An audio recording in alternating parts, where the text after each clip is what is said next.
भावांनो, सर्वांना जय भीम, नमो बुद्धाय. स्वागत करतो पुन्हा एका नवीन व्हिडिओमध्ये. तर भावांनो, शकुलीवर पूर्ण सामान बघून तुम्हाला वाटलं की आता हा घराच्या निघायच्या तयारीवर असेल, तर तुम्हाला सांगू इच्छितो खरंच घरी जातोय. कारण की भरपूर दिवसापासून, आता महिना झाला मी बाहेर आहे. ठीक आहे, सुरतपासून बोधगयापर्यंत आपलं ट्रॅव्हल होतं. तर पूर्ण कंप्लीट झालं. ते 3 दिवस आपण बोधगयामध्ये थांबलो. हे फार माझ्यासाठी आनंदाची गोष्ट आहे. आणि भावांनो, या आश्रममध्ये थांबलो.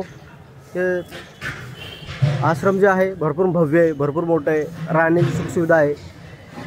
तुम्हाला जर या आश्रमबद्दल सांगू इच्छितो. या आश्रमबद्दल जर तुम्ही या ठिकाणी येऊन राहता, रूम वगैरे घेता, तर तुम्हाला 400 किंवा 500 मॅक्झिमम 1000 रुपये पकडून चला एका दिवसात चार्ज होऊ शकतो.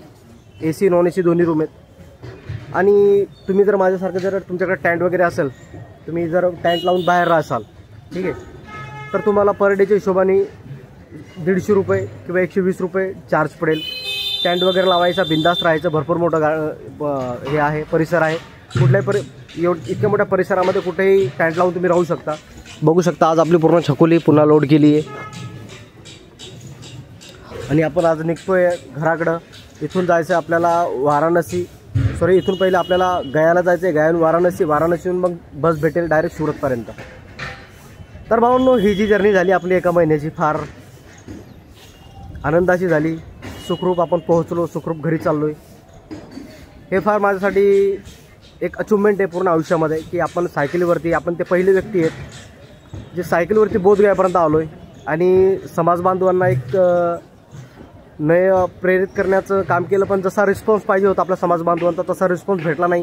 कारण की आपल्या समाज बांधवांना, एखादा व्यक्ती जर समाजकार्य करत असेल तर त्याला सपोर्ट न करता, पण जसं वाईट गोष्टीकडे लवकर अट्रॅक्ट होतात. ठीक आहे, तर भावांनो, काय हरकत नाही, आपण आपलं असंच काम जे आहे समाज बांधवांचं चालू ठेवूया. आणि आज तर हे पूर्ण पार्क जे काय म्हणतात, धर्मशाला जी आहे, तर पूर्ण या ठिकाणी काहीतरी कार्यक्रम आहे. बघा, टेबल वगैरे पुन्हा लागलेत. तर आपण का थांबणार नाही. आज आपण निघतोय आपल्या घराकडे.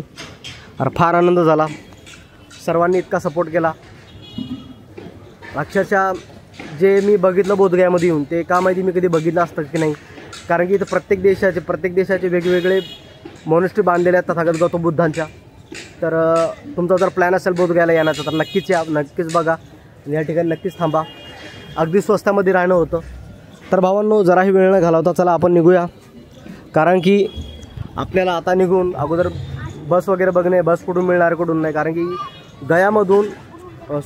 बोधगयामधून डायरेक्ट बस नाही सुरतसाठी. तर इथून आपल्याला पहिले गया जाणे, गयावरून इन्क्वायरी करणे, जर नसेल तर तिथून वाराणसी जाणे, वाराणसीहून तर मग 100% बस भेटेल आपल्याला.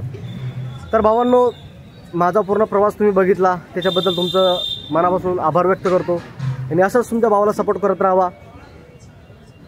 तर भेटूया पुढच्या व्हिडिओमध्ये. आज आपण निघतो घराकडं. माझ्यासाठी फार आनंदाची गोष्ट आहे. अक्षरशः हे जे दिवस होते, हे जे दिवस मी घराच्या बाहेर काढले पूर्ण, कधी पेट्रोल पंपावरती, कधी हॉटेलवरती, कधी रोडावरती, हे मला शेवटपर्यंत लक्षामध्ये राहतील. तर भावांनो, परत एकदा तुमचं सर्वांचं धन्यवाद. मी आभार व्यक्त करतो की तुम्ही मला सपोर्ट करताय, मला बघताय, आपला वेळ काढून, अमूल्य वेळ काढून मला बघताय, तुम्ही लाईव्हला माझ्या जोडताय. तर भावांनो, असा सपोर्ट राहू द्या तुमच्या भावाला. भेटूया आपण पुढच्या व्हिडिओमध्ये. निघतो आता इथून. जय भीम, नमो बुद्धाय, जय सम्राट.